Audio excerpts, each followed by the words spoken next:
Welcome to Gruesome Glenn's Friday Fright Night. This is a very special night because it is Halloween, or the Feast of Samhain, or All Hallows Eve, and I got to get my drink. Thank you, Mr. Hand. No drink tonight, but we got pumpkins. Good splatter stuff, huh? Tonight, being Halloween, a special movie, Night of the Living Dead, which I haven't watched in a while. I think the last time I watched Night of the Living Dead was on my honeymoon, so it was a very romantic feature for me. Originally titled The Anubis, George Romero's cult classic has, lived the test of time. It is a fabulous, fabulous horror movie and set the stage for umpteen zombie flicks ever since, and so truly an iconic film. So please join us for Night of the Living Dead, which is spooky.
They ought to make the day the time changes, the first day of summer. What? Well, it's 8 o'clock and it's still light. A lot of good the extra daylight does us. Now, we've still got a 3-hour drive back. We're not going to be home until after midnight. Well, if it really bugged you, Johnny, you wouldn't do it. You think I want to blow Sunday on a scene like this? I figure we're either going to have to move Mother out here or move the grave into Pittsburgh. She can't make a trip like this. Oh, you know that she can't. Is there any of that candy left? No. Look at this thing. We still remember. I don't. I don't even remember what the man looks like. Johnny, it takes you 5 minutes. Yeah, 5 minutes to put the wreath on the grave and 6 hours to drive back and forth. Mother wants to remember, so we trot 200 miles into the country and she stays at home. Well, we're here, John, all right? Test. We're back on? Ladies and Hey, gentlemen, Drew. we're coming back on the air after an interruption due to technical problem.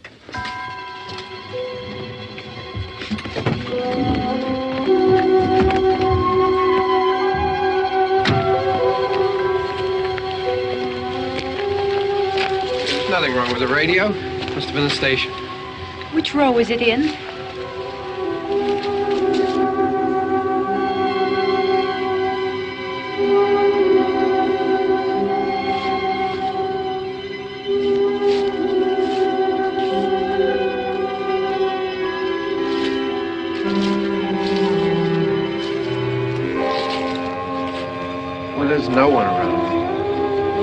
late. If you'd gotten up earlier. Oh, look, I already lost an hour's sleep on the time change. I think you complain just to hear yourself talk. There it is.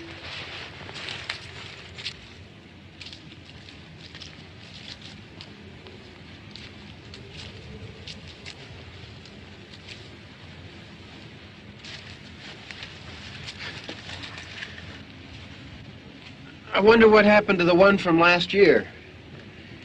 Each year we spend good money on these things. We come out here and the one from last year's gone.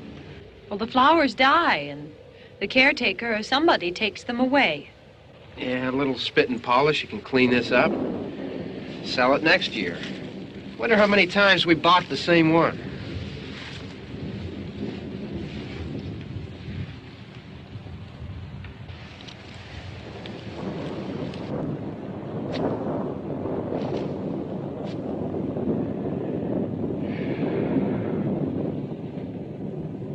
Hey, come on, Barb. Church was this morning, huh?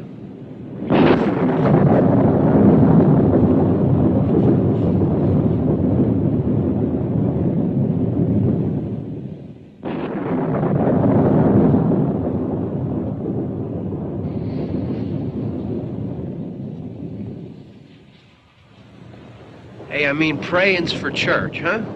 Come on. I haven't seen you in church lately. Well, there's not much sense in my going to church. Do you remember one time when we were small, we were out here? It was from right over there. I jumped out at you from behind the tree, and Grandpa got all excited, and he shook his fist at me, and he said, "Boy, you be damned to hell." Remember that? Right over there. Well, you used to really be scared here. Johnny, You're still afraid. stop it now. I mean it. They're coming to get you, Barbara. Stop it. You're ignorant. They're coming for you, Barbara. Stop it. You're acting like a child. They're coming for you. Look, there comes one of them now. He'll hear you. Here he comes now. I'm getting out of here. Johnny.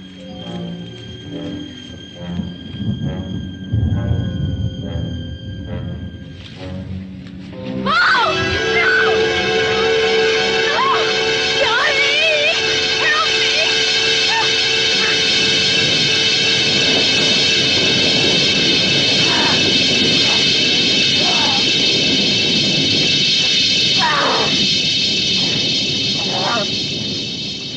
Help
Don't worry about him. I can handle him. Probably be a lot more of them as soon as they find out about us. The truck is out of gas. This pump out here is locked. Is there a key? We can try to get out here if we can get some gas. Is there a key? I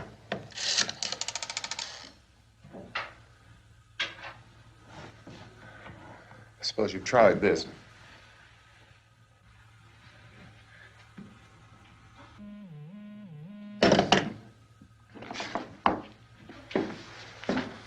Do you live here?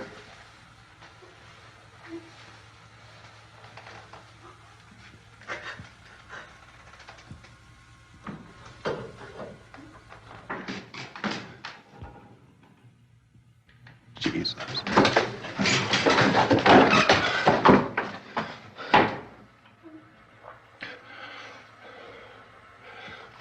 We've got to get out of here.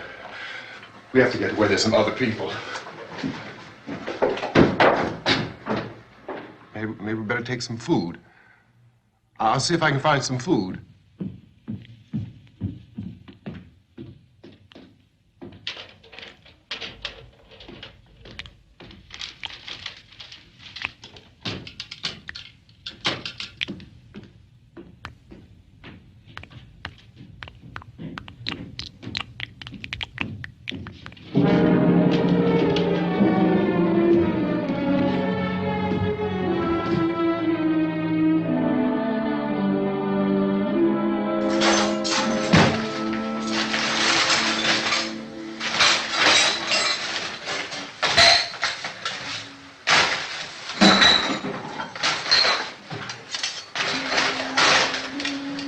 What's happening? What do you think is happening? What's happening?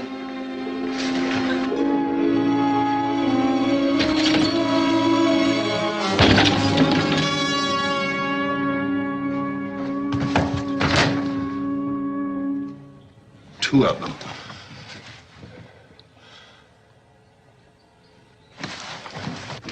There are two of them out there. Have you seen any more around here? I can take care of those two. I Look, don't I know you're afraid, but we have I to... don't know! I don't know! What's happening?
I know we're in here now.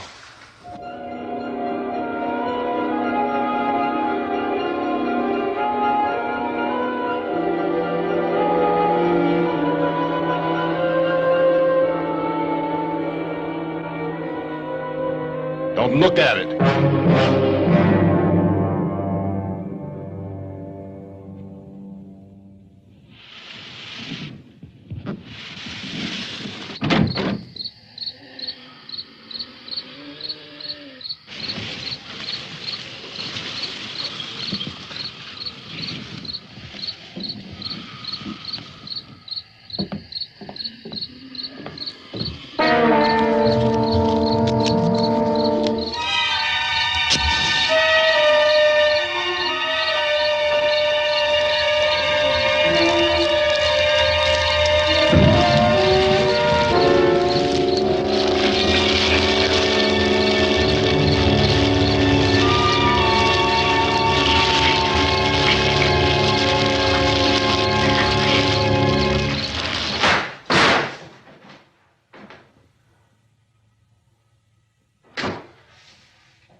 Get some more lights on in this house.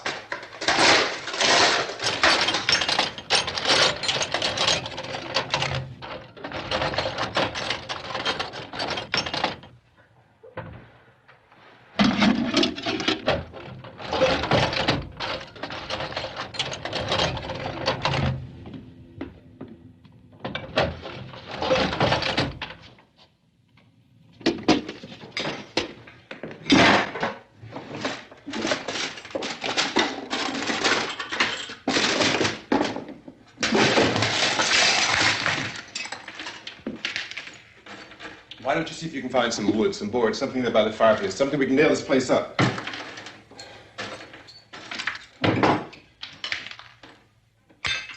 God damn!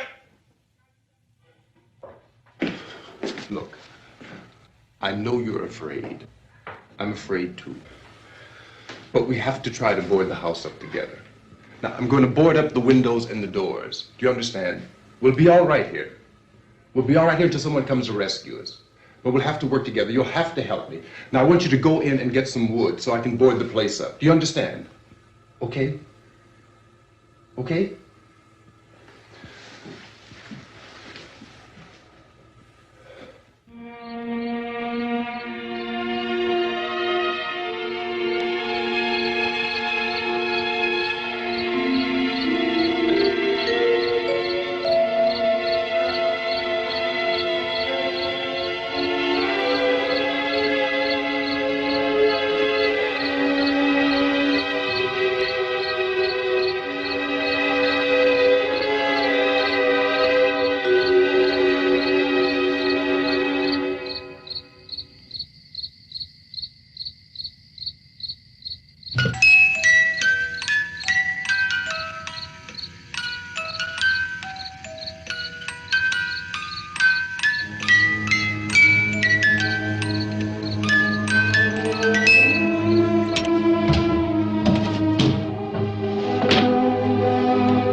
that strong.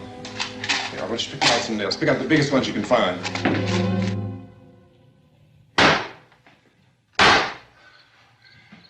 There, this room looks pretty secure.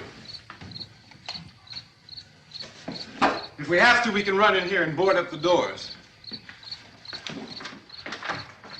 Won't be long before those things be back pounding their way in here. They're afraid now.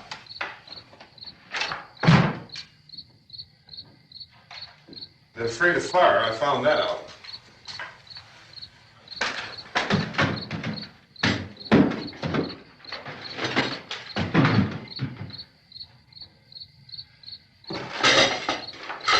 You know a place back down the road called Beekman's?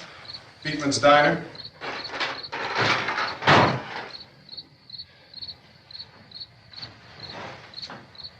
Anyhow, that's where I found that truck I have out there.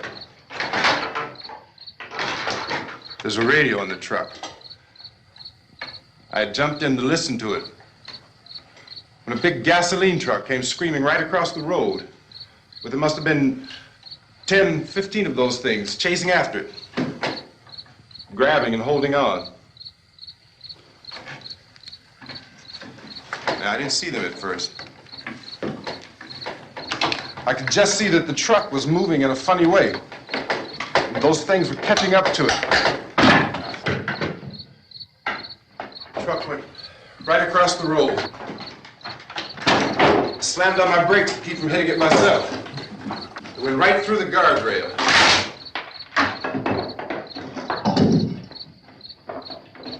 I guess the driver must have cut off the road into that gas station by Beekman's Diner. It went right through the billboard, ripped over a gas pump, and never stopped moving. By now, it's like a moving bonfire. Didn't know if the truck was going to explode or what. Could still hear the man screaming.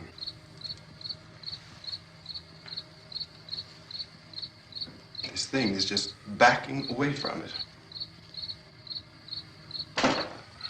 I looked back at the diner to see if there was anyone there who could help me. That was when I noticed that the entire place had been encircled. There wasn't a sign of life left except... By now there were no more screams. I realized that I was alone with 50 or 60 of those things just standing there, staring at me. I started to drive. I just plowed right through them. They didn't move. They didn't run or just stood there staring at me. Just wanted to crush them. They scattered through the air like bugs. We were riding in the cemetery, Johnny and me. Johnny.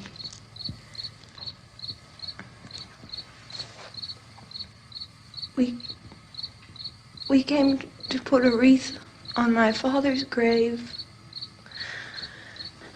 Johnny, and he said, "Can I have some candy, Barbara?"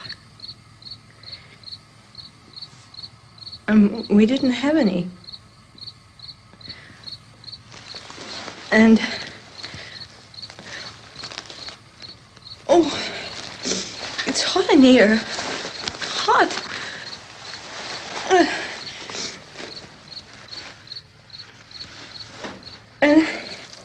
And he said, "Oh, it's late. Why did we start so late?" And I said, "Johnny, if you'd gotten up earlier, we wouldn't be late." Johnny asked me if I were afraid. And I said, "I'm not afraid, Johnny." And then this man started walking up the road. He came slowly And Johnny kept teasing me and saying, "He's coming to get you, Barbara." And I laughed at him and said, "Johnny, stop it." And then Johnny ran away. And I went up to this man, and I was going to apologize.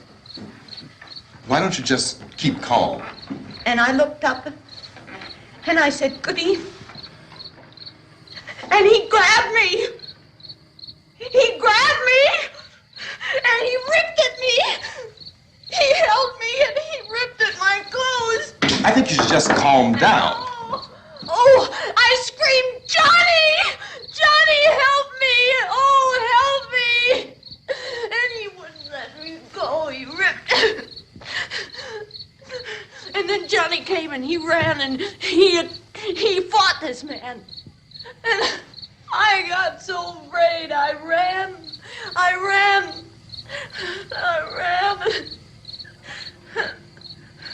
And Johnny didn't come. We have to wait for Johnny.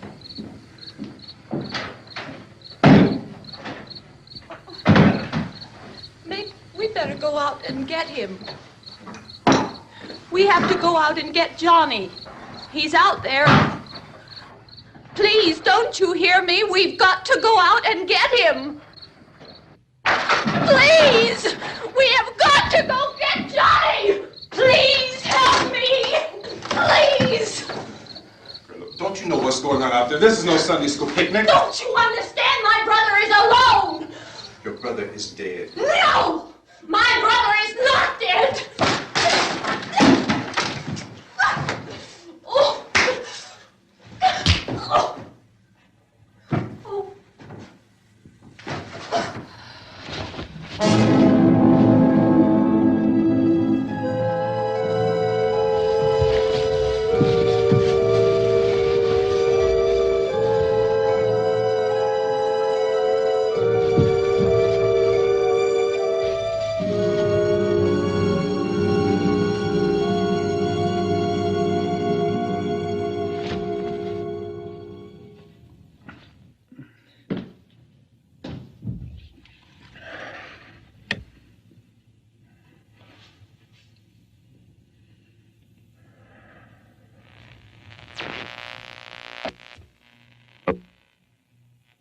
Because of the obvious threat to untold numbers of citizens, and because of the crisis which is even now developing, this radio station will remain on the air day and night.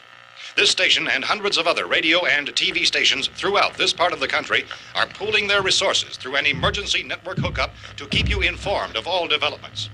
At this hour, we repeat, these are the facts as we know them. There is an epidemic of mass murder being committed by a virtual army of unidentified assassins. The murders are taking place in villages, cities, rural homes, and suburbs with no apparent pattern or reason for the slayings. It seems to be a sudden, general explosion of mass homicide. We have some descriptions of the assassins. Eyewitnesses say they are ordinary-looking people. Some say they appear to be in a kind of trance. Others describe them as being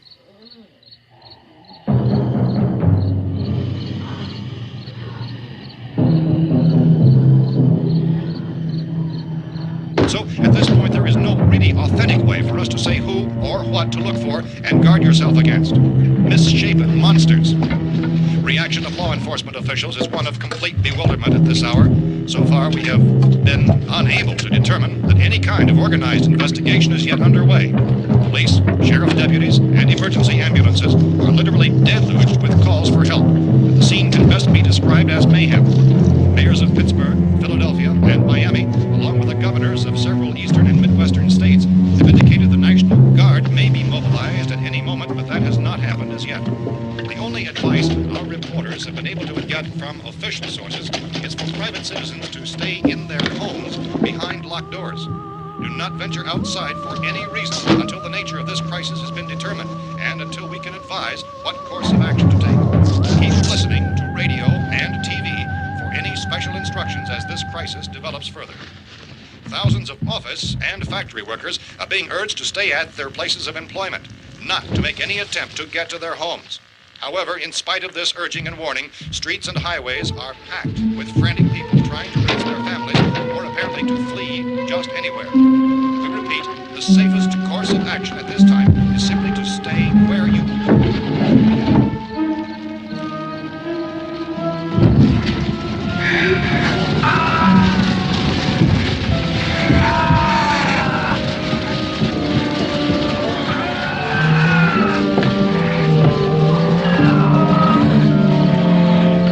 Ladies and gentlemen, we've just received word that the President has called a meeting of his cabinet to deal with the sudden epidemic of murder which has seized the eastern third of this nation. The meeting is scheduled to convene within the hour. Members of the presidential cabinet will be joined by officials of the FBI and joint chiefs behind closed doors. The White House spokesman, in announcing this conference, says there will be an official announcement as soon as possible following that meeting. This is the latest dispatch just received in our newsroom. Latest word also from National Press Services in Washington, D.C. now tells us that the emergency presidential conference, which we've just mentioned, will include high-ranking scientists from the National Aeronautics and Space Administration. That's the extent of this latest bulletin. Repeating, members of this cabinet, the FBI, the Joint Chiefs of Staff, and scientists from NASA within the hour. All radio and TV stations throughout this part of the country, including the one to which you're listening, have joined their facilities in an emergency network to bring you this news as it develops.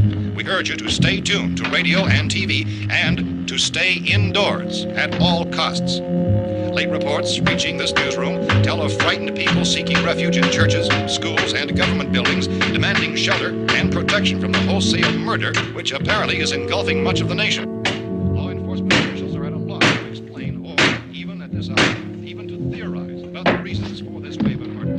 So far, the advice we are able to give the public is something Science Chief T.K. Dunmore of Camden, North Carolina, was quoted as saying, quote, "Tell the people, for God's sake, to get off the streets. Tell them to go home and lock their doors and windows up tight. We don't know what kind of murder-happy characters we have here." End quote. Is Chief Dunmore of Camden, North Carolina. So far, the only descriptions, the only clues anyone has of the killers come from frightened witnesses of some of the slayings. These eyewitness accounts variously describe the murderers as ordinary-looking people, misshapen monsters, people who look like they're in a trance, and things that look like people but act like animals. Some eyewitnesses tell of seeing victims who look as though they had been torn apart. This whole ghastly story began developing 2 days ago with the report of the slaying of a family of 7 in their rural home near Gulfport, Louisiana. Since then, reports of such senseless killings began snowballing in a reign of terror which has hopscotched in an erratic, disconnected manner throughout much of the eastern and midwestern United States.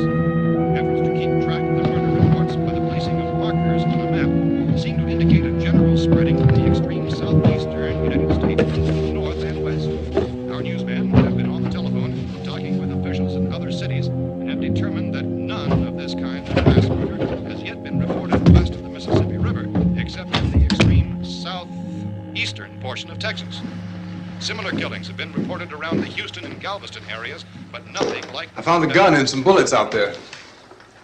It was only late yesterday Oh, when and it these. first became clear we were facing some kind of national emergency. When first reports began filtering in, newsmen and law enforcement agencies were of the opinion This that place is things boarded were up pretty solid now. in nature. However, as these We ought to be all right here reports for a while. increased dramatically, it was soon apparent that We have this the was gun something and more than the bullets. usual run of lawlessness. Food and the Some radio. officials began to suspect an obscure kind of conspiracy. Sooner or later, someone's Things as bound to come and get us out. creatures from outer space. So again, we join with law enforcement agencies urging you to seek shelter in a building. Lock the doors and windows securely. Hey, that's us. We're doing all right. Be cautious of any suspicious strangers. And keep tuned to your radio and television for survival instructions and further details of this continuing story. Look, I don't know if you're hearing me, Goes on in the absence of any law but I'm going upstairs now. It's almost as though some critical balance of If anything should try to break in here, I can hear it from up there. I'll be down to take care of it. savage killers. We repeat, this radio station. Everything is all right for now. I'll be back to reinforce the windows and doors later. But you'll be all right for now, okay? Okay. Dateline on this report is Cumberland, Maryland. Civil defense officials in Cumberland have told newsmen that murder victims show evidence of having been partially devoured by their murderers.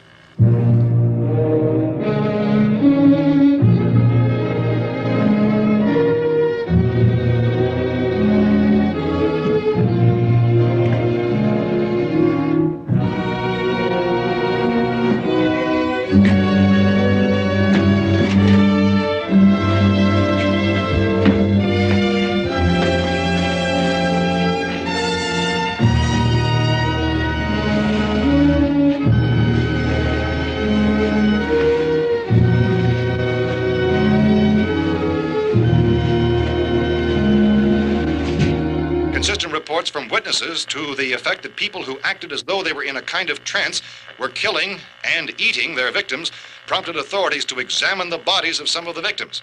Medical authorities in Cumberland have concluded that in all cases, the killers are eating the flesh of the people they murdered. Repeating this latest bulletin just received moments ago from Cumberland, Maryland, civil defense authorities have told newsmen that murder victims show evidence of having been partially devoured by their murderers. Medical examination of victims' bodies shows conclusively that the killers are eating the flesh of the people they kill.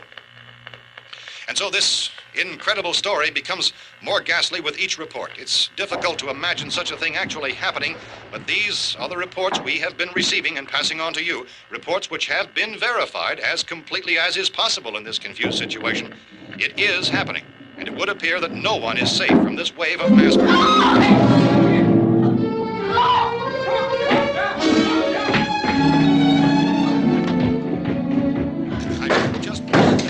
Don't shoot! We're from town. A radio. County, Pennsylvania. The Butler County Sheriff has verified that reports of murder victims being partially eaten by their slayers is true. No further details available at this time. However, How long you guys been down there? I could use some help up here. That's the cellar. It's the safest place. You mean you didn't hear the racket we were making up here? How are we supposed to know what was going on? Could have been those things for all we knew. That girl was screaming. Sure, you must know what a girl screaming sounds like. Those things don't make any noise. Anybody would know somebody ever needed help. Look, it's kind of hard to hear what's going on from down there. We thought we could hear screams, but for all we knew, that could have meant those things were in the house afterward. And you wouldn't come up and help? Well, if there were more... The racket sounded like the place was being ripped apart. How were we supposed to know what was going on? Now, wait a minute. You just got finished saying you couldn't hear from down there. Now you say it sounded like the place was being ripped apart. It would be nice if you get your story straight, man. All right, now you tell me. I'm not going to take that kind of a chance when we got a safe place. We luck into a safe place, and you're telling us we got to risk our lives just because somebody might need help, huh? Yeah, something like that. All right, why don't we settle this? Mister, we came up. Okay, we're here. Now I suggest we all go back downstairs before any of those things find out we're in here. They can't get in here. You got the whole place boarded up? Yeah, most of it. All but a few spots upstairs. They won't be hard to fix. You're insane. The cellar's the safest place. I'm telling you, they can't get in here. And I'm telling you, those things turned over our car. We were damn lucky to get away at all. Now you tell me those things can't get through this lousy pile of wood? His wife and kids downstairs. The kid's hurt. Well, I still think we're better off up here. We could strengthen everything up, Mr. Cooper. With all of us working, we can fix this place up in no time. We have everything we need up here. We can take all that stuff downstairs with us. Man, you're really crazy, you know that? You got 1,000,000 windows up here. All these windows, you're gonna make them strong enough to keep these things out, huh? I told you those things don't have any strength. I smashed 3 of them and pushed another one out the door. Did you hear me when I told you they turned over our car? Oh, hell, any good 5 men can do that. That's my point. Only there's not going to be 5 or even 10. There's going to be 20, 30, maybe 100 of those things. And as soon as they know we're here, this place is going to be crawling with them. Well, if there are that many, they'll probably get us wherever we are. Look, the cellar. The cellar, there's only one door, right? Just one door, that's all we have to protect. Tom and I fixed it so it locks and boards from the inside. But up here, all these windows, why, we'd never know where they were going to hit us next. You got a point, Mr. Cooper. But down in the cellar, there's no place to run to. I mean, if they did get in, there'd be no back exit. We'd be done for. We can get out of here if we have to. And we got windows to see what's going on outside. But down there with no windows, if a rescue party did come, we wouldn't even know it. But the cellar is the strongest place. The cellar is a death trap. I don't know, Mr. Cooper. I think he's right. You know how many's out there? I don't know. I figure maybe 6 or 7. Look, you two can do whatever you like. I'm going back down to the cellar, and you better decide. Because I'm going to board up that door, and I'm not going to unlock it again no matter what happens. Now, wait a minute, Mr. Cooper. No, I'm not going to wait. I've made my decision, now you make yours. Now, wait a minute. Let's think about this. We can make it to the cellar if we have to. And if we do decide to stay down there, we'll need some things from up here. So let's at least consider this a while. If you box yourself in this cellar and those things get in the house, you've had it. At least up here you have a fighting chance. Yeah, it looks like about 8 or 10 out there now. There's more than there were. There are a lot out back, too.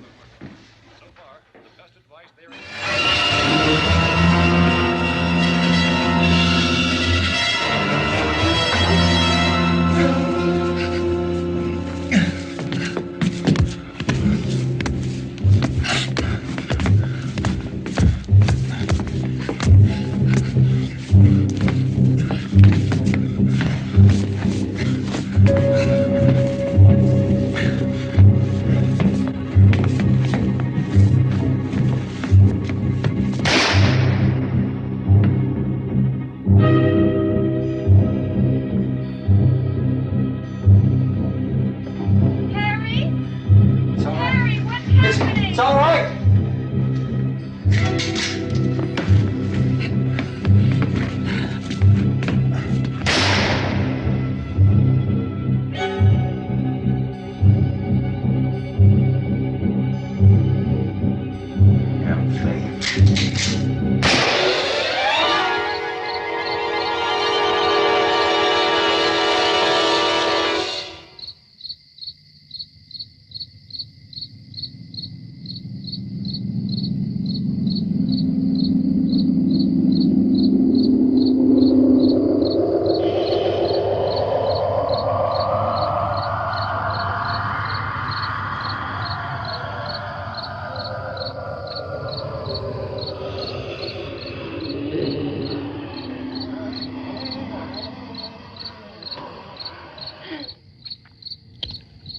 We gotta fix these boards. You're crazy. Those things are going to be at every window and door in this place. We've got to get down into the cellar. Go down in that damn cellar. Get out of here! I'm taking the girl with me. You leave her here. Keep your hands off her. And everything else that's up here, too. Because if I stay up here, I'm fighting for everything up here. And the radio and the food is part of what I'm fighting for. Now, if you're going down the cellar, get. The man's insane. He's insane. We've got to have food down there. We've got a right. This is your house. We've got a right. You going down there with him? Well, Yes or no? This is your last chance. No beating around the bush. Listen, I got a kid down there. She can't possibly, I couldn't bring her up here. She can't possibly take all the racket and those things smashing through the windows. Well, you're her father. If you're stupid enough to go die in that trap, that's your business. However, I am not stupid enough to follow you. It is tough for the kid that her old man is so stupid. Now, you get the hell down in the cellar. You can be the boss down there. I'm boss up here.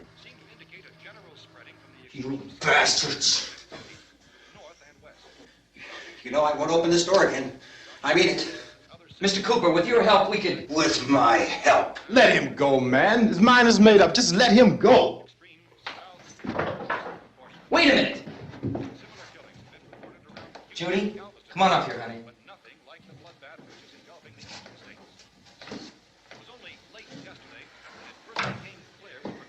You're gonna let them get hurt too, huh?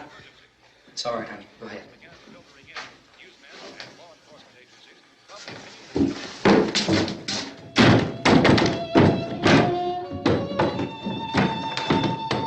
If we stick together, man, we can fix it up real good. There's lots of places we can run to up here. Mr. Cooper, we'd all be a lot better off if all three of us were working together. Hey. Hey, kid.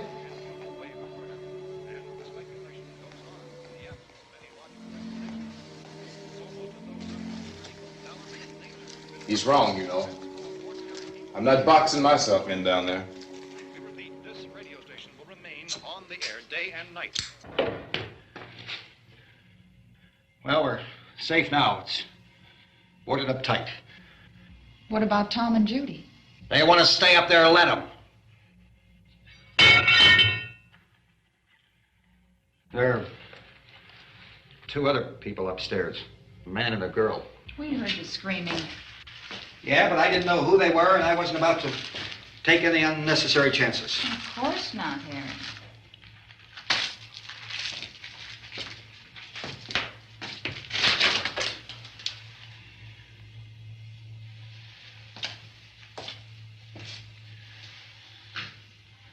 Is she all right? I don't know what it is. She feels warm. Maybe it's shock. Where'd you get the bandage? Some laundry in a basket. I tore a sheet.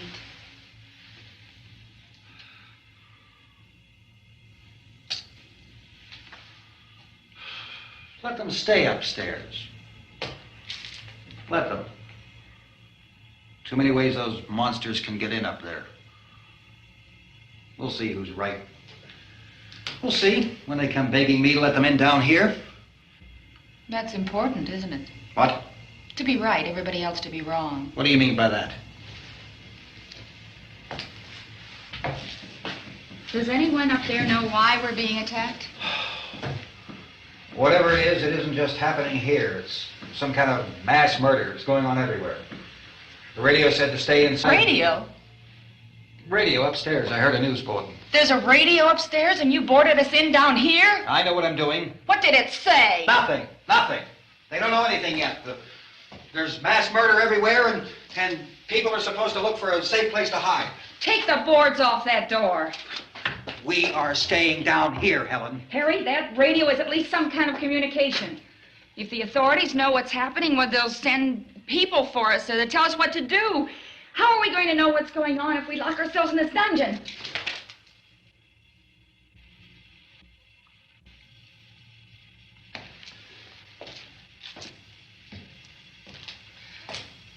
We may not enjoy living together,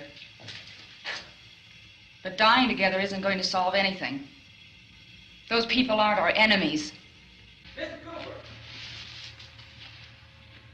Mr. Cooper, Ben found a television set upstairs. Let's go up. Tom? Yeah. If Judy would come downstairs for a few minutes, Harry and I could come upstairs. Okay, yeah, right away. Will you do it? Do I have to? Look, honey, nothing's gonna get done with them down there and us up here. Do this for me. Okay. Okay, open up.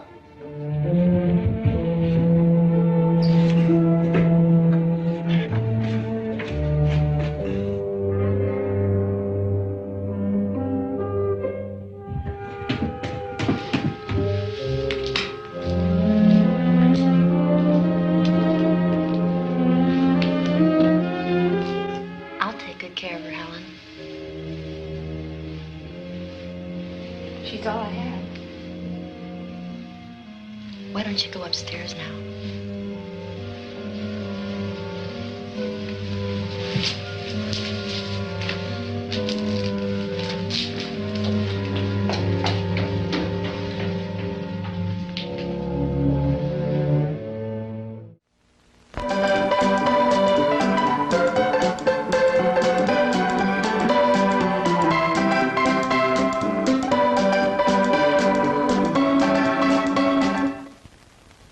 Have our new cutlass now. Sure handles easy. Drive happy, Cutlass can make you a little drive happy. I forgot to get the newspaper. Glad we ordered these swivel bucket seats. Yeah, in case I get to drive someday. The Cutlass S, Oldsmobile's sporty fastback at a price that's less than you might think to help make you really drive happy. Drive happy. Can I drive now? Take a good look at Clyde Garfield's Cadillac and Oldsmobile dealership. And then take a drive in a new Oldsmobile, Cadillac, or one of the fine used cars. Serviced by Clyde's 21 factory-trained personnel and expert craftsmen. Cadillac and Oldsmobile means the very best in automobiles. And Clyde Garfield is the best in dealership and service. Clyde Garfield's Cadillac and Oldsmobile, New England Automobile Village, Route 3, New Hampshire.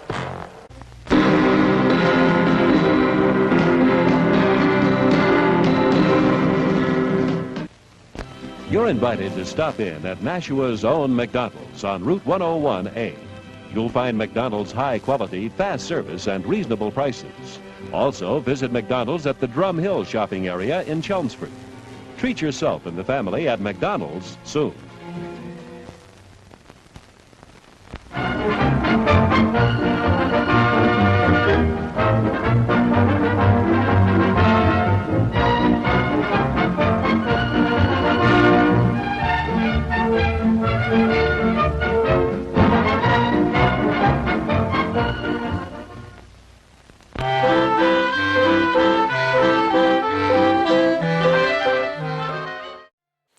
So kids, the dead are creeping. Everybody's penned up in a farmhouse. It's a lot of claustrophobia, a lot of good time, old thrills and chills. And it is, after all, intermission where I usually beg you to render unto Caesar. And so I'm begging for you to render unto Caesar. You know, if you can find it in your hearts and your wallets. I wanted to mention a little something. We recently lost one of the great horror icons, and that would be Sid Haig. And Sid is probably best known currently these days for Rob Zombie's franchise, The Devil's Rejects, and among other films.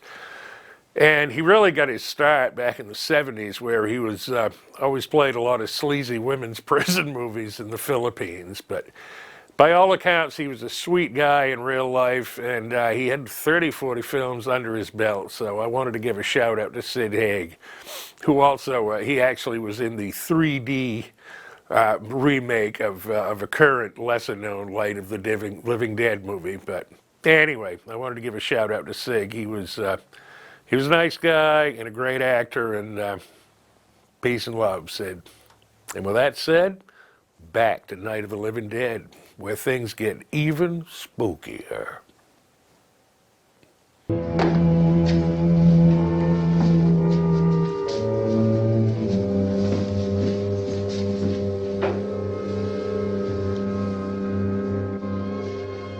Her brother was killed. Hey, give me a hand with this thing. I gotta go help Ben with the television.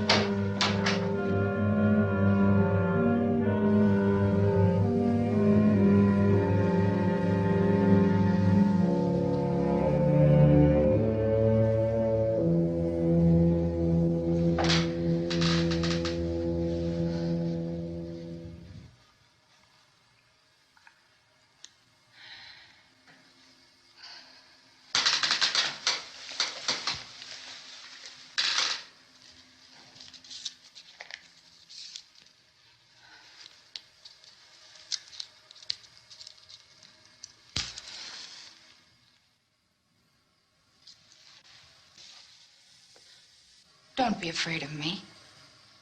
I'm Helen Cooper, Harry's wife.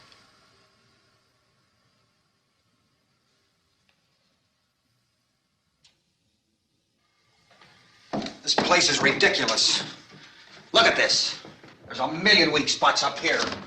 Give me one of those.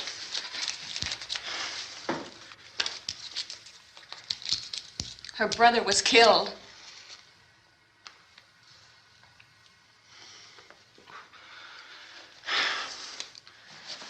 And they talk about these windows. I can't see a damn thing. There could be 50 million of those things out there. That's how much good these windows are. Why don't you do something to help somebody?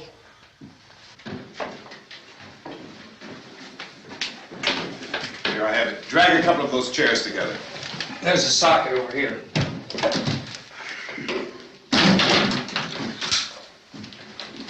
You better watch this and try to understand what's going on.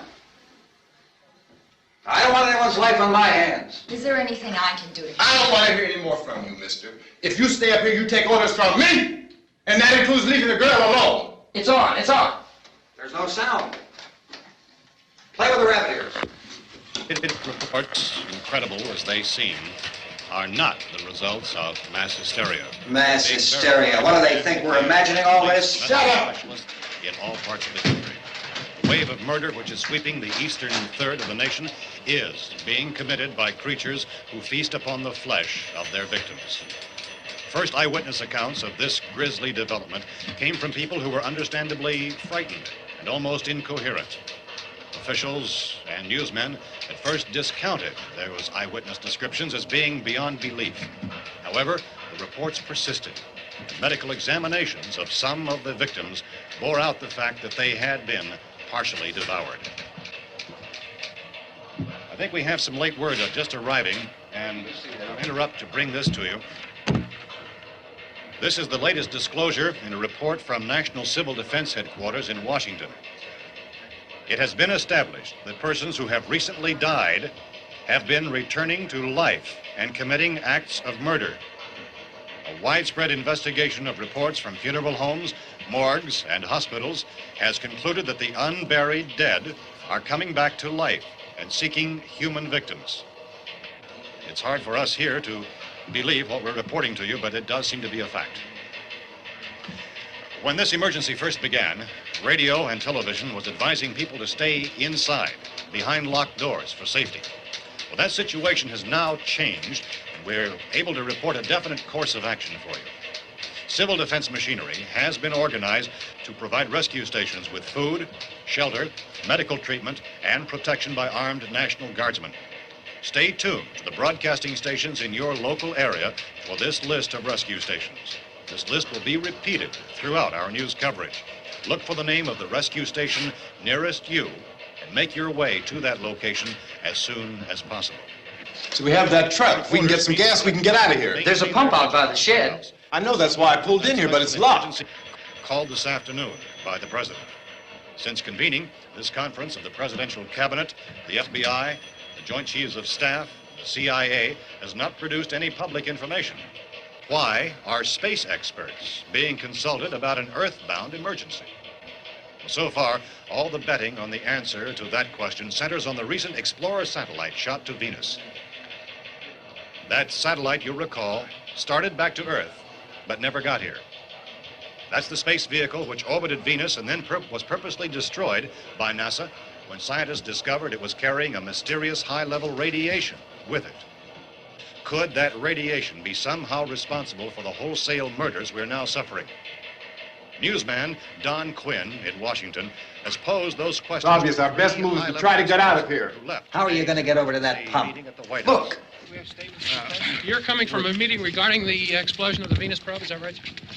Yes, that was the subject of the meeting. You feel there is a connection between this and the phenomenon? There's a definite connection. A definite connection. In other words, you feel that the radiation on the Venus probe is enough to cause these mutations? There was a very high degree of radiation. Well, just a minute. I'm not sure that that's certain at all. I don't think that has been logical irrefutably explanation that we have at this time. In other words, it is the military's viewpoint that the radiation is not the cause of the mutation. I can't speak for the entire military at this time, gentlemen. This seems to I be... must disagree with these gentlemen presently until this is irrefutably proved. everything is being done that can be done. We'll have to hurry for our next meeting.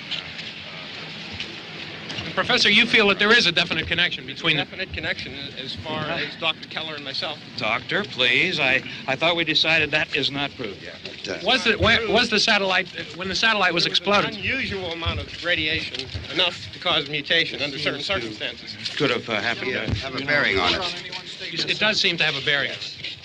Will there be a reply for the later? Yes. There will be a reply. Yes. Later this afternoon. There will be a report this afternoon. Perhaps there will be a report. Yes. A Later. report. Will you close the window? We are doing everything possible to solve the problem. We're hoping to get some further explanation of this. We've heard all we need to know. We have to try to get out of here. He said the rescue stations have doctors and medical supplies. If we could get care in there, we could get help for her. Elmo is one of the world's foremost authorities on space science and technology. Willard. I saw a sign that said Willard. It's only about 17 miles from here. You know this area. You from around here? Judy and I are both from around here. We were on our way up to the lake to go swimming. And Judy had a radio, and we heard the first reports about this. So we knew the old house was here, and we came in and found the lady upstairs dead. Then these other people came. We went down into the basement and put a bar across the door, and it is pretty strong. How could we possibly get away from here? We've got a sick child, 2 women, 1 woman out of her head, 3 men, and the place is surrounded with these things. For NASA. Dr. Grimes, your entire staff, I know, has been working very hard to find some solution to these things that are happening. Do you have any answers at this time? Yes, we have some answers. But first, let me stress the importance of seeking medical attention for anyone who's been injured in any way. We don't know yet what complications might result from such injuries. How bad has your kid been hurt? Good advice, Doctor. Now, how about the basic problem of patients? Well, Look, you go down there and tell, Judy? Yeah, you tell Judy to come up here and you stay with the kid, all right? In the cold room at the university, we had a cadaver from which all 4 limbs had been amputated. Sometime early this morning, it opened its eyes and began to move its trunk. It was dead, but it opened its eyes and tried to move. They want you upstairs. Did she ask for me? She hasn't said anything. I don't understand. Baby. It's Mommy. I heard. I'll come back down as soon as I find out what they want. Thank you, Judy. The body should be disposed of at once, preferably by cremation. Well, how long after death, then, does the body become reactivated? It's only a matter of minutes. Minutes? Well, that doesn't give people time to make any arrangements. Oh, you're right. It doesn't give them time to make funeral arrangements. The bodies must be carried to the street and burned. They must be burned immediately. Soak them with gasoline and burn them. The bereaved will have to forego the dubious comforts that a funeral service will give. They're just dead flesh and dangerous. I see. Judy, I need you to find some bedspreads or sheets to tear up into small strips, okay? Is there a fruit cellar here? Yes. We need some bottles or jars to make Molotov cocktails and hold them off while we try to escape. Hey, there's a big can of kerosene down there. I'll see what I can find. I'll look for the bottles. There's a big key ring down there. There may be a key to the gas pump on it. I'll check. We can toss the cocktails from a window upstairs. Meantime, a couple of us can go out and try to get the gas and come back for the rest of the people. But that'll leave a door open someplace. Yeah, that's right. It better be this door. It's closer to the truck. Before we go out, we'll put some supplies behind the cellar door. While we're gone, the rest of you can hold up in there. I found some fruit jars in the cellar. And there's a key on here that's labeled for the gas pump out back. I'm not really that used to the truck. I found it abandoned. I can handle the truck, no sweat. You're it, then. You and I'll go.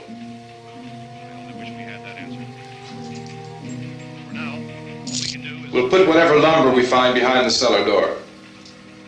You can go upstairs and toss the cocktails from a window. Tom, you and I will have to unboard this door. After you toss the cocktails, you hustle back down here and lock this door. It's no good to board it up because we'll have to get back in quickly. After we get the gas and get back into the house, then we'll worry about getting everybody into the truck. Now let's move it. No place to flee for safety, except to the rescue stations which have been set up. Indications are that before this emergency is over, we will need many, many more such rescue stations.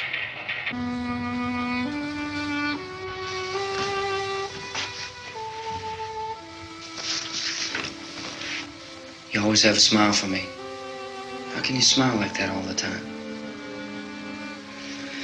How many do you have done? Come on, honey, we gotta move. Tom, are you sure about the phone? The phone is dead out. All you get is a recorded message. If I could only call the folks. They're going to be so worried about us. Everything will be all right. As soon as we get to Willard, we'll call them. They might even be there. I know. Tom? Are you sure we're doing the right thing, Tom? What, about getting out of here? Yeah. Well, the television said that's the right thing to do. We've got to get to a rescue station. I don't know. Come on, honey, you're starting to sound like Mr. Cooper now. But why do you have to go out there? Look, I know how to handle that truck, and I can handle the pump. Ben doesn't know anything about that stuff. But we're safe in here. For how long, honey? We're safe now. But there's going to be more and more of those things. I know all that. Hey, listen. Remember when we had the big flood? Remember how difficult it was for us to convince you that it was right to leave? Remember we had to go to Willard then? This isn't a passing thing, honey. It's not like just a wind passing through. We've got to do something, and fast.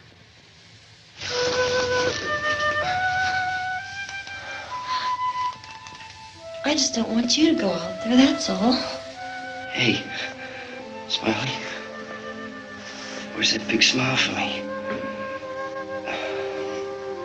Boy, You're sure no use at all, are you? We got work to do, honey.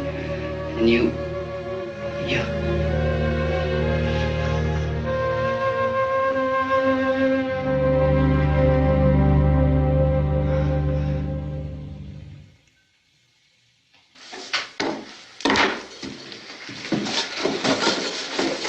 We better get her downstairs.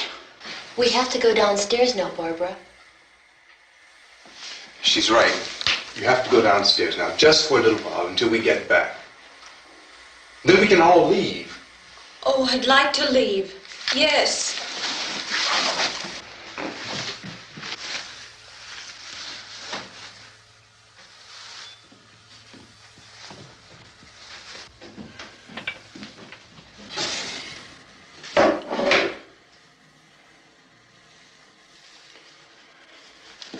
Good luck.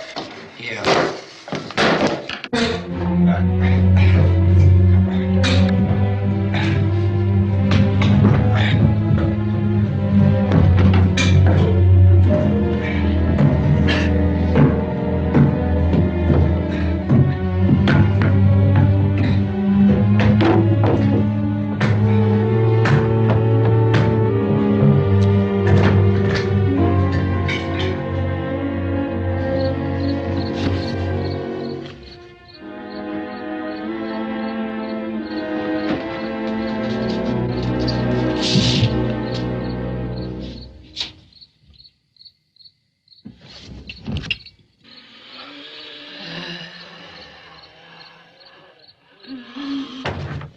You ready upstairs? Yeah. Okay, toss him.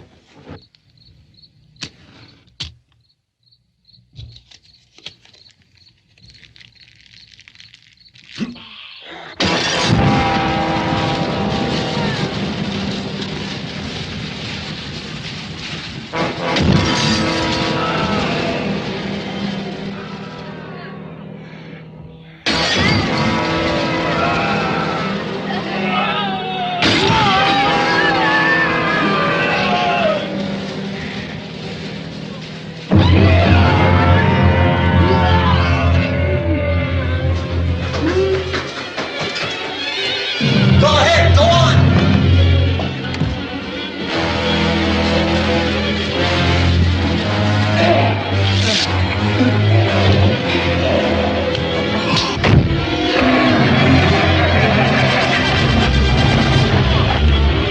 I'm going with him. Get back in the cellar. I'm going. It's too late. It's too late.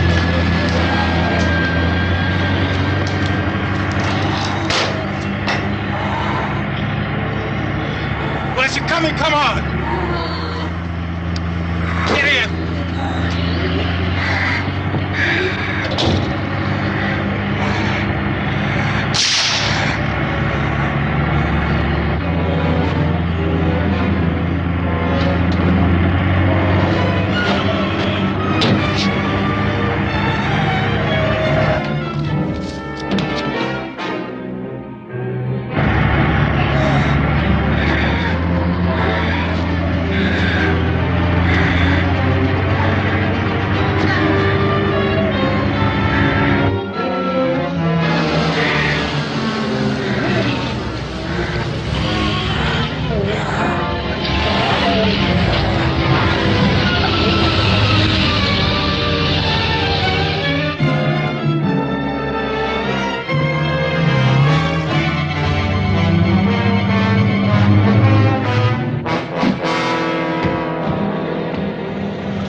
This key won't work.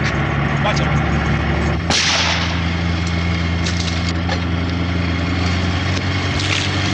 Watch the torch.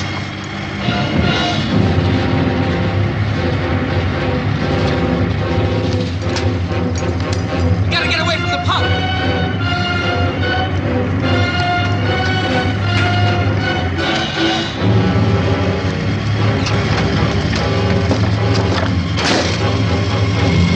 Hang on. Tom, turn your crazy, get out of the truck.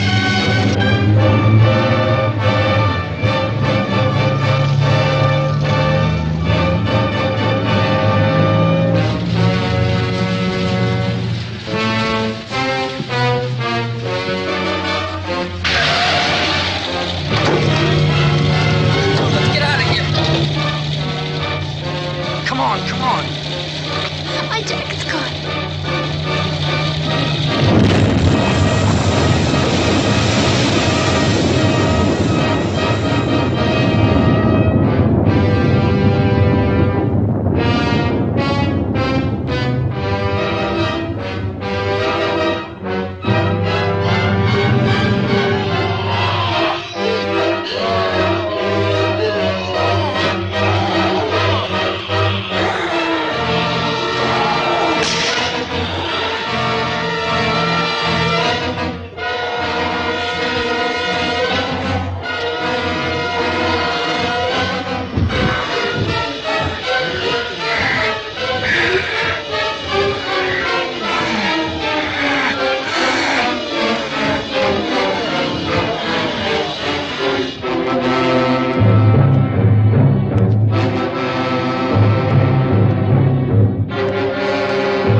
Drag you out there and feed you those things.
Isn't it 3 o'clock yet?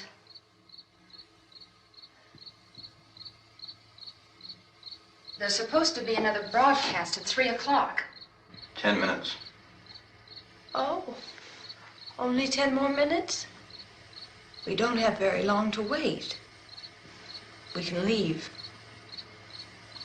Oh, we better leave soon. It's 10 minutes to 3.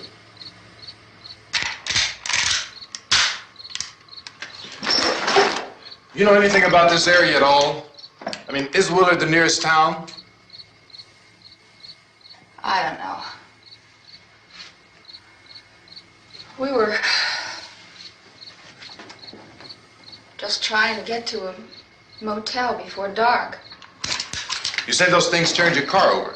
You think we can get it back on its wheels and drive it? Where is it? Seems like it was pretty far away. Seems like we ran. Forget it. It's at least a mile.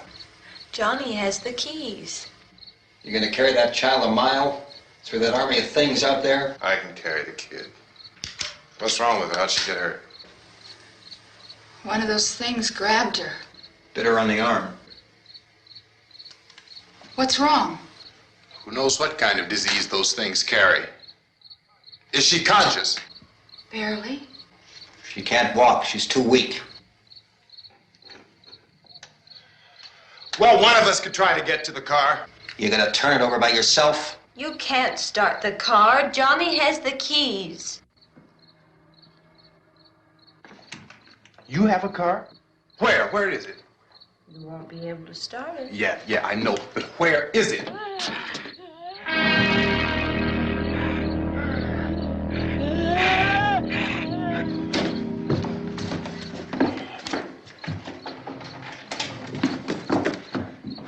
Good Lord.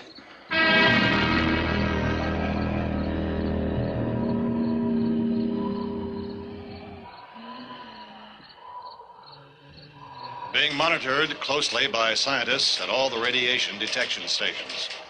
At this hour, they report the level of the mysterious radiation continues to increase steadily. So long as this situation remains, government spokesmen warn that dead bodies will continue to be transformed into the flesh-eating ghouls. All persons who die during this crisis, from whatever cause, will come back to life to seek human victims unless their bodies are first disposed of by cremation. Our news cameras have just returned from covering such a search and destroy operation against the ghouls, this one conducted by Sheriff Conan McClellan in Butler County, Pennsylvania.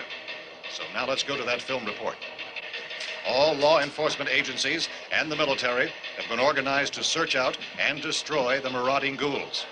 The Survival Command Center at the Pentagon has disclosed that a ghoul can be killed by a shot in the head or a heavy blow to the skull.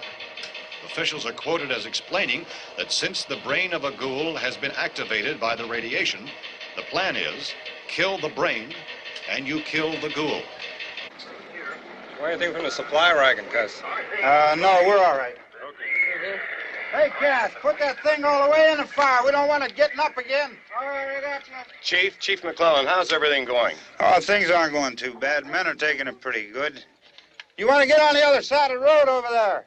Chief, do you think we'll be able to defeat these things? Well, we killed 19 of them today right in this area. Those last 3 we caught trying to claw their way into an abandoned shed. They must have thought somebody was in there. There wasn't, though. We heard them making all kind of noise. We came over and beat them off, blasted them down. Chief, as soon as you're finished, can I see you here? Yeah, okay. Chief, if I were surrounded by 6 or 8 of these things, would I stand a chance with them? Well, there's no problem. If you had a gun, shoot them in the head. That's a sure way to kill them. If you don't, get yourself a club or a torch. Beat them or burn them. They go up pretty easy. Well, Chief McClellan, how long do you think it will take you until you get the situation under control? Well, that's pretty hard to say. We don't know how many of them there are. We know when we find them, we can kill them. Are they slow-moving, Chief? Yeah, they're dead. They're all messed up. Well, in time, would you say you ought to be able to wrap this up in 24 hours? Well, we don't really know. We know we'll be into it most of the night, probably into the early morning. We're working our way toward Willard, and we'll team up with the National Guard over there, and then we'll be able to give a more definite view. Thank you very much, Chief McClellan. This is Bill Cardill, WIC TV 11 News. Thank you, Bill, for that report. Official spokesmen declined to speculate just how long it may take to kill off all the flesh eaters, so long as the heavy rain...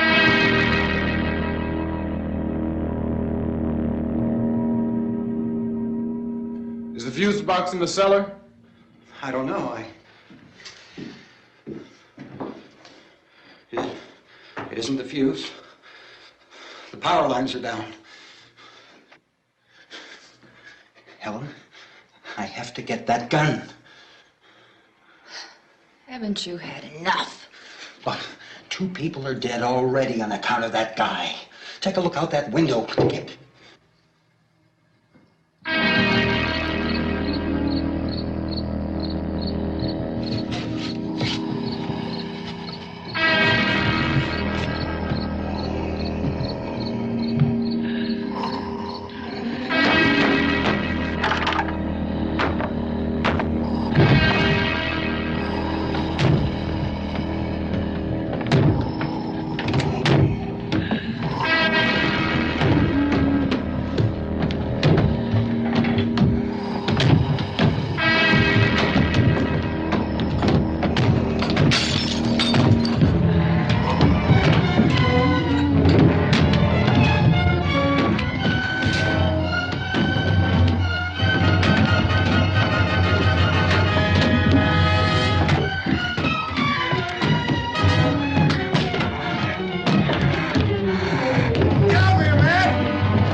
down here now. Helen, get the cellar. Get the cellar now. Move!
Well, you want to get about 4 or 5 men and a couple dogs, there's a house over here behind those trees. We want to go check it out. Right. You still here, Bill? Yeah, Chief, we're going to stay with it till we meet up with the National Guard. Where'd you get the coffee? One of the volunteers, you're doing all the work, you take it. Thank you. We should be wrapped up here about 3 or 4 more hours, and we'll probably get into Willard then. I guess you can go over there and meet the National Guard. Nick, you and the rest of these men want to come with me? Well, Bill, I'm check in the office, see what's happening. All right, Steve, tell them we're going to stay with it, and everything appears to be under control.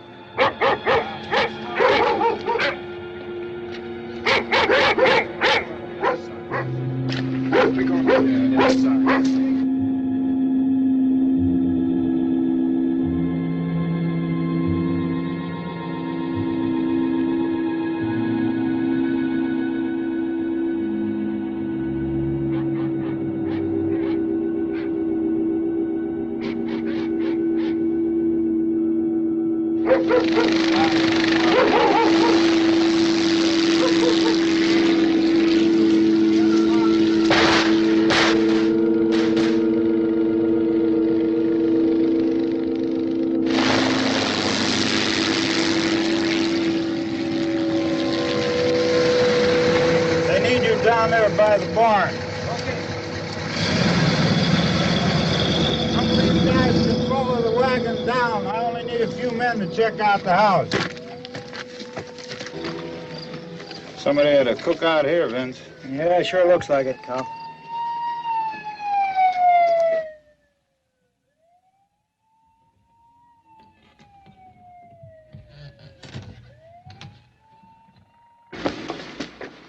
Okay, come over. There's a group of police in the other part.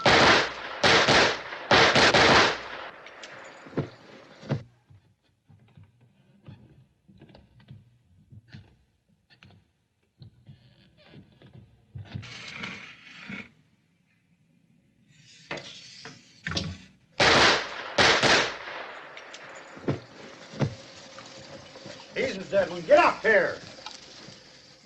Nick, Tony, Steve, you want to get out in that field and build me a bonfire?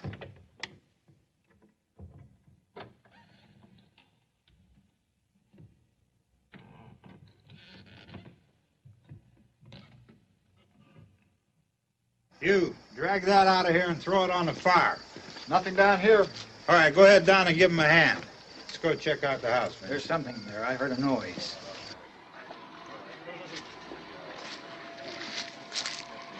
All right, Vince, hit him in the head, right between the eyes. Good shot. Okay, he's dead. Let's go get him. That's another one for the fire.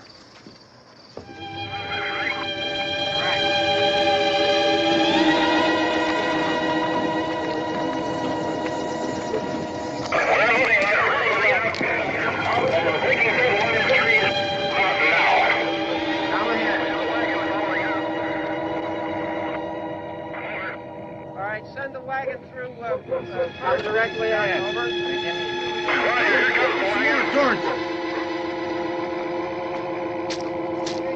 Keep those dogs back off of those things.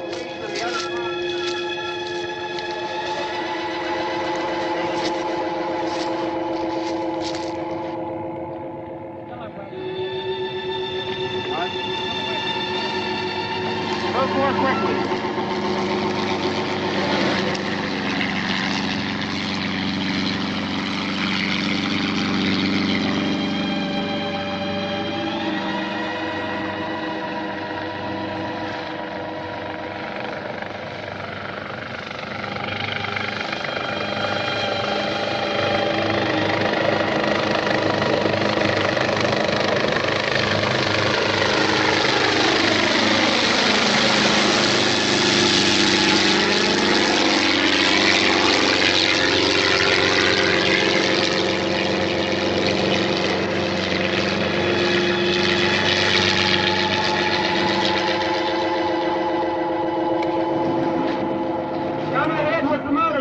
Please. Let's go, back there. That's the way. Hey, Randy, light these torches over here. People in the back. Way in the back.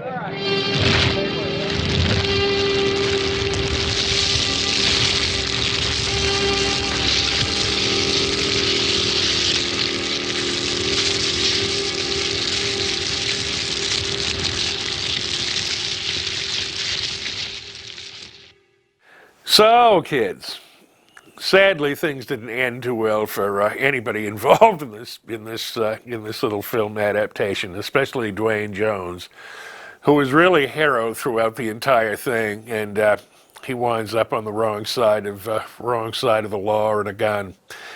So a sad end to him, but a wonderful, wonderful franchise was born in this. George Romero, sadly, didn't have any real rights to this flick. He wasn't up on copyright law, and he didn't think it was really going to amount to much. And so, he made a middle-income wage as far as film directors went, and he certainly wasn't poor or ragged by any stretch of the imagination, but he could have been a hell of a lot better off had he had copyright laws and rules and regs that would have guided him along into superstardom, because without Night of the Living Dead, we wouldn't have half the zombie movies that followed, nor would we have The Walking Dead, which is, arguably one of the most famous franchises in horror history for TV.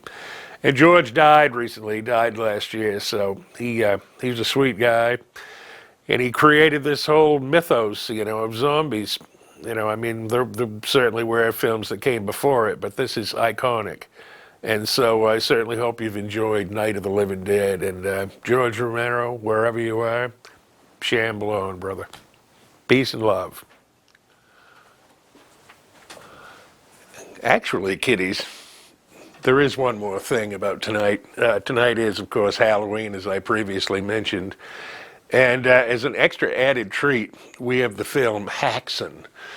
And Haxan is an old silent flick about witches and witchcraft and scary demons and whatnot. And my apologies to my Wiccan friends out there. But this is folktale witchcraft stuff, like with witches on broomsticks, and one particularly grimoire scene of a warted crone kissing the devil's haunches and all that. So it is a classic. It's a 1922 silent film, and it's got Halloween written all over it. So join us for Haxan, which really is spooky. See you next week.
LCTV, my co-star and I, and everybody, cast and crew alike, would like to wish you a very spooky Halloween. Much love.